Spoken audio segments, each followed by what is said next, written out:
Hey guys, what's up? I hope you're having a great day. Welcome back to the new story of r/relationship advice. Don't forget to subscribe and hit the bell icon for new future videos. Let's get started. Cheers. Stories in today's video. 1. My boyfriend cheated and showed me the pictures of the xting and n-day 2. I caught my wife cheating, so I filmed it with her camera. It was my first girlfriend. Let's call her Jezebel, or Jez for short. And it was the fall of my sophomore year in college. We were introduced by her roommate Jen, who was dating my best friend Bob.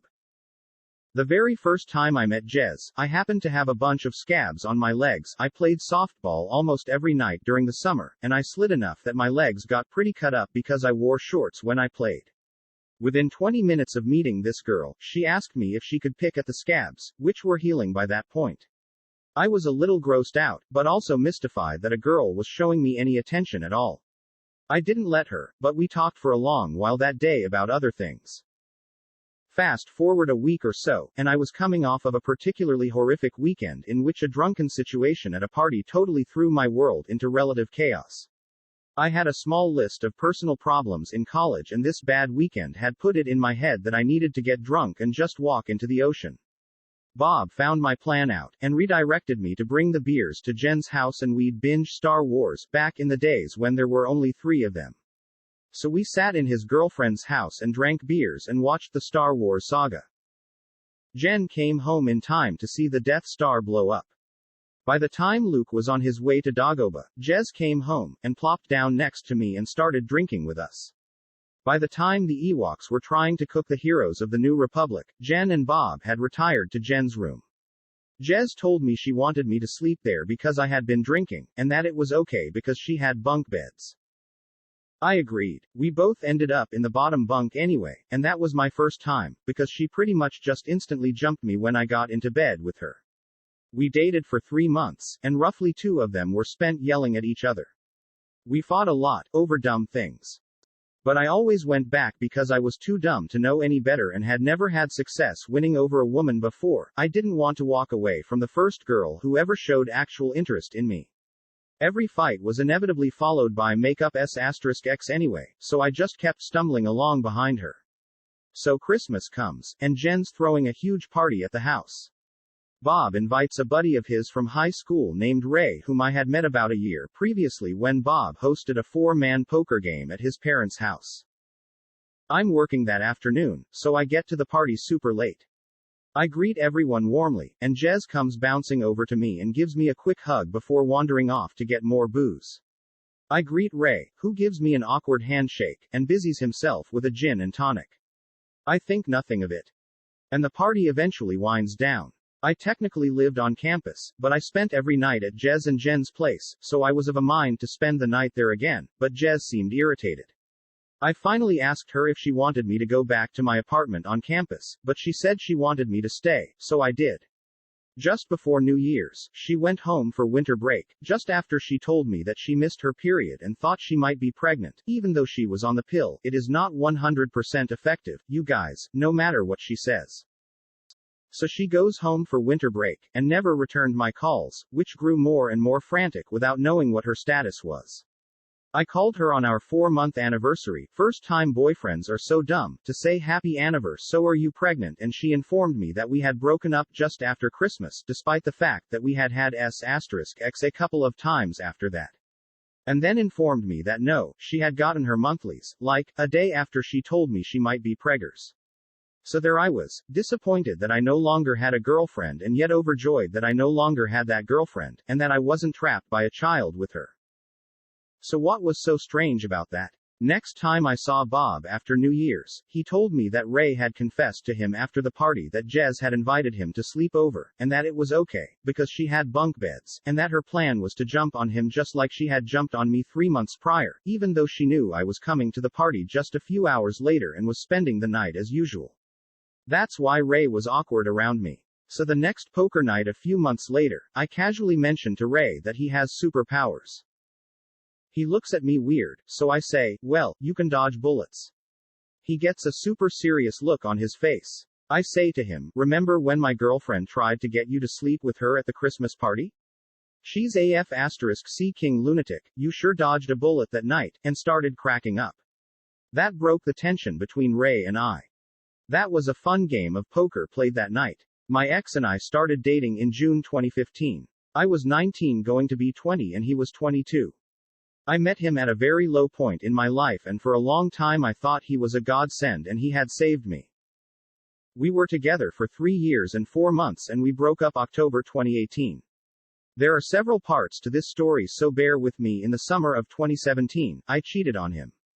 I went to a party, got too drunk, and made out with a dude on the couch. That's as far as it went, and later I went home. I need no one to tell me it was a low and shish asterisk TTY thing to do. I felt awful about it. The ride home was sickening and I had to stop to vomit because how guilty and nasty I felt. I told him as soon as I arrived home. I expected the worst, as I should have.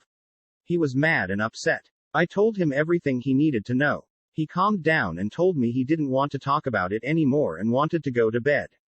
When we woke up the next morning, he told me it would be okay and we could get through it. I told him he didn't have to do that. I felt terrible. He said it would take some time for him to get over and earn my trust back, which I totally understood. Things went back to the way they were. Fast forward to January 2018. He was going on a 3-week trip to Colorado for work. I was allowed to go but decided to stay back since we recently had gotten a new cat and I was worried about leaving him on his own. It was a long 3 weeks and the day came to pick him up from the airport. He didn't hug me or kiss me. He just threw his suitcases into the car.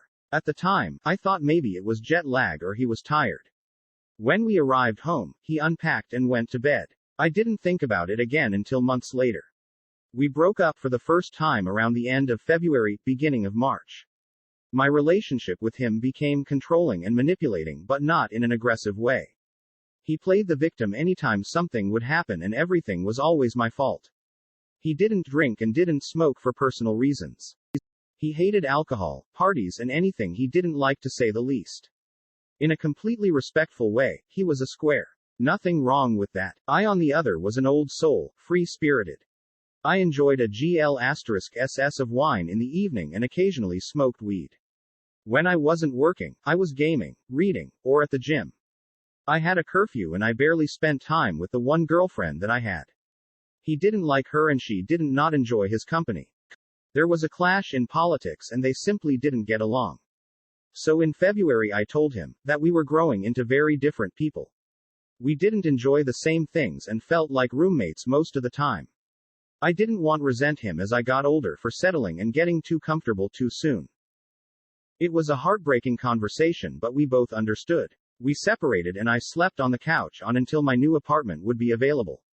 I went out with friends, met new people and worked. I enjoyed life. Nearing the time to move into my new apartment, I panicked. I'd never lived on my own before. I was terrified. In April, I was relieved when he messaged me and asked if we could meet up and talk. He wanted to get back together and that he was sorry for how he treated me. I called my landlord and told her I wasn't taking the apartment and that I understood I wasn't getting the deposit back. I lied and told myself that this is what I wanted and that things would be okay. One night, I got a text from his ex-girlfriend while he was playing hockey. She informed me that he had been messaging her and was even so kind to send me screenshots asking her for S*X and BJS. I lost it. I called him and left him voicemails and text messages. I couldn't believe what I saw. I had a complete mental breakdown and was placed in the hospital under a 72-hour watch. He admitted to everything and I asked him if there was anything else I needed to know. I would ask him this many times later on, in which he would always reply, "No babe, that's it." She called me the following morning and told me that not only was he texting her but he had an email that I knew nothing about.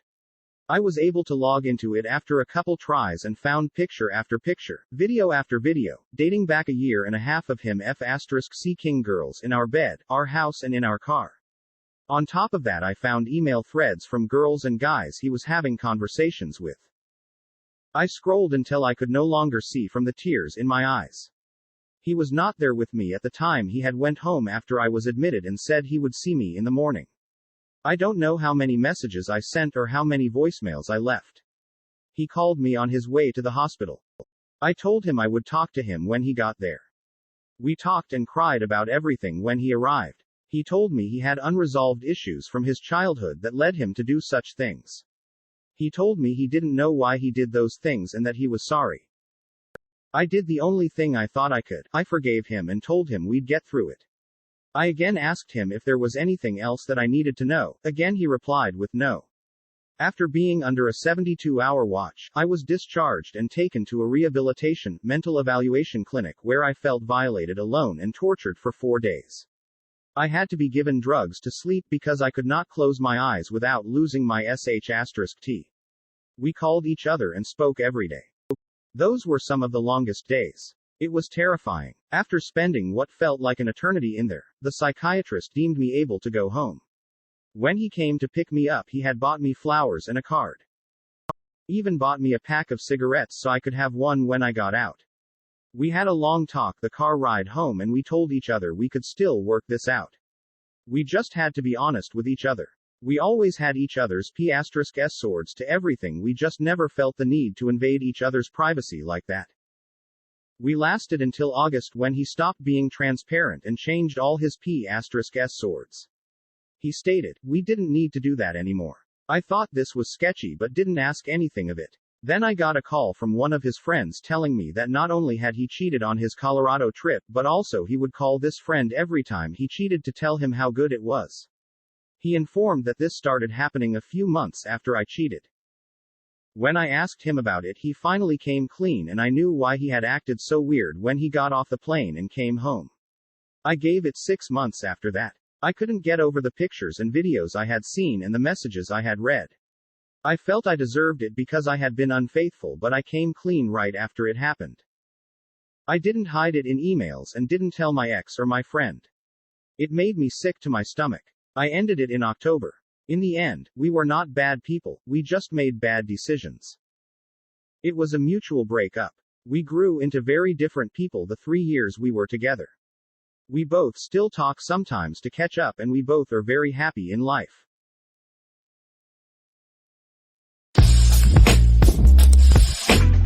I had graduated college already and my fiancée, Jen, was in her last year. I went to work for a firm about 3 hours away and we had decided to go ahead and set up a place for us. She would drive to me every weekend for that entire year, with me spending some vacation time with her as well. It seemed to be going great. The weekend of her graduation I drove to the college and I would stay in Jen's apartment. Her friends in the apartment complex and across campus were throwing a party in her apartment and several others on the same hallway. About 100 folks total in attendance. It was great to catch up with everyone and several of my college friends were graduating with her. They attended the party too. One of my friends, Bill, came up to us and told me he had a brand new Stingray from his parents as a graduation gift. I told Jen I would run out to see it and be back soon. So Bill and I headed for the door. Then I realized I'd been standing that whole time and really needed to pee, so I told him I would be down in a minute and darted to the bathroom in Jen's apartment, the bathroom attached to her room. After relieving myself and washing hands, I noticed some junk in my hair, like something had fallen from the ceiling. As I brushed it out, I heard Jen enter the room. I was about to call out when I heard a guy's voice with her.